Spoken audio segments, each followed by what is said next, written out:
Hello my dear students, let us start our today's class. Today we will discuss different combination of resistance. Now conductors or resistors can be connected with one another in three ways. Number 1, in series combination. Number 2, in parallel combination. And number 3, series parallel combination. Now today we will discuss about series combination of resistors. Now two or more resistors are said to be connected in series if they are connected one after the other such that the same current flows through each conductor and when some potential difference is applied across the combination. Means if we connect more than one resistors in a circuit, for series combination, one resistors will be connected after another resistors. Means with the end point of one resistors, the second resistors will be connected, and at the end point of second resistors, third resistors will be connected. Means one after another resistors will be connected for series combination. Next we will calculate equivalent resistance of the series combination of resistance.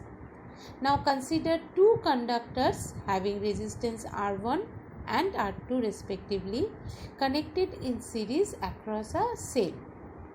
Now let current I be flowing through each resistance and V be the potential difference across the combination of the resistance. Now check the diagram very carefully. Here two resistance R1 and R2 are connected in series. Means first with the battery V, R1 resistance is connected, and then at the end of R1, R2 is connected here. Now potential drop across R1 is V1 and potential drop across R2 is V2, and here external potential drop is V, and amount of current flowing through the circuit is I. Okay. Now here potential difference across the point A and B, that is VA minus VB equals to V1 equals to I R1, and for VB minus VC it is equals to V2, that is I R2.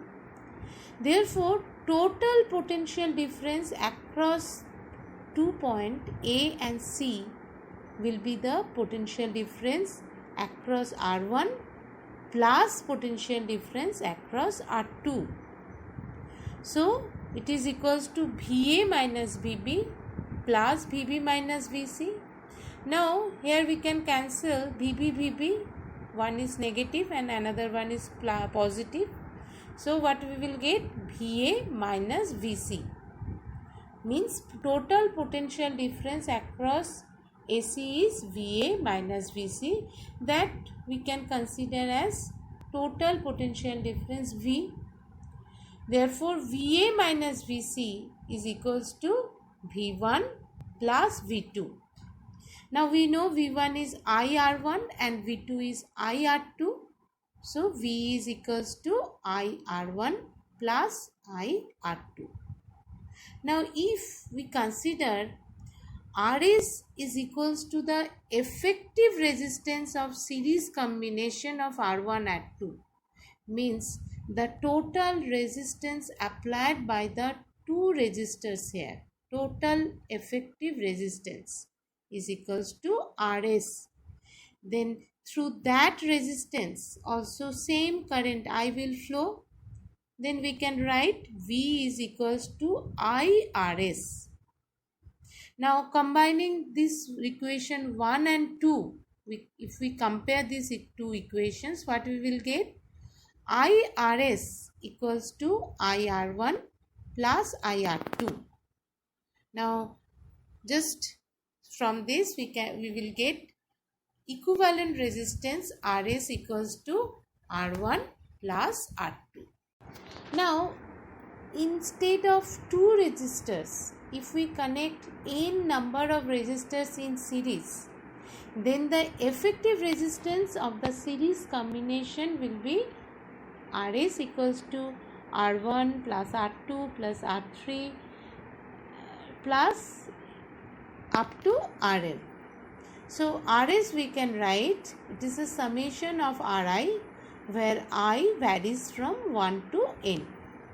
Means simply if any number of resistance are connected in series, their equivalent resistance will be the total or sum of all the resistance.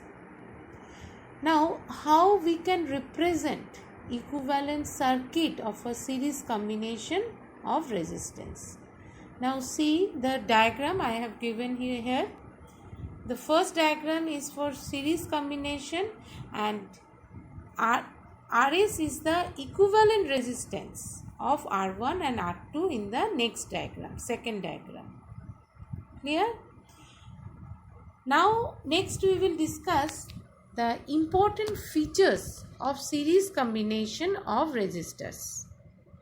Now first point, which is very important, which gives us the mathematical representation of equivalent resistance, that is the net resistance combination is equal to the sum of the resistances of the individual conductors. And next, number 2, same amount of current flows through each conductors. Always you have to remember this point. See, if you connect any number of resistors in series combination, through each and every resistors, current flowing through each and every resistors will be same. Same current will flow through each resistors. Next, the voltage applied across the series combination of conductors is equal to the sum of potential differences across the individual conductors. Now, what is this point? Here we have connected two resistors in series, R1 and R2, and what is the potential difference across them? Across R1 potential drop is V1, and across R2 the potential drop is V2. And here we have connected one battery or cell with the circuit which provides potential difference capital V. So this potential difference applied by the battery V will be equals to V1 plus V2. Instead of two resistors, if we connect three resistors in series, then V will be equals to V1 plus V2 plus V3, like this. Next we will discuss disadvantage of series arrangement of resistance. Number 1, if any one electric appliances in series combination fuses, means it breaks, then all the other appliances will also not work. And because in series arrangement there is only one single path for flow of current, for this reason we don't use series combination for domestic purpose. And number 2, different electric appliances like bulb, fan, electric heater, TV, etc. have different resistance, and hence they require different amount of electric current for their operations. And if all of them are connected in series, they will not operate properly. Next we will discuss one numerical related to series combination of resistance. Here one diagram is given for series combination. Two resistance 5 ohm and 10 ohm are connected in series, and battery here is connected with 2 volt. And we have to calculate the effective resistance, current flowing through the circuit, and potential difference across 10 ohm resistor. Now let us discuss the solution of first calculation, that is effective resistance. For that we will use the formula R is equals to R1 plus R2. Here R1 is equals to 5 ohm and R2 is 10 ohm. So total effective resistance of this series combination will be 5 plus 10, that is 15 ohm. And next, number 2, what is the amount of current flowing through this circuit? Now from Ohm's law we know V equals to IR or I is equals to V by R. Here V is equals to 2 volt and effective resistance R is equals to 15 ohm. Therefore current flowing through the circuit will be 0.133 ampere. Next, number 3, if we want to calculate the potential difference across 10 ohm resistor, we have to use the Ohm's law, that is V is equals to IR. Here I is 2 by 15 or 0.133 and resistance R is equals to 10 ohm. Just substitute their value. V will be 1.33 volt. Now this much is for today's class. Thank you.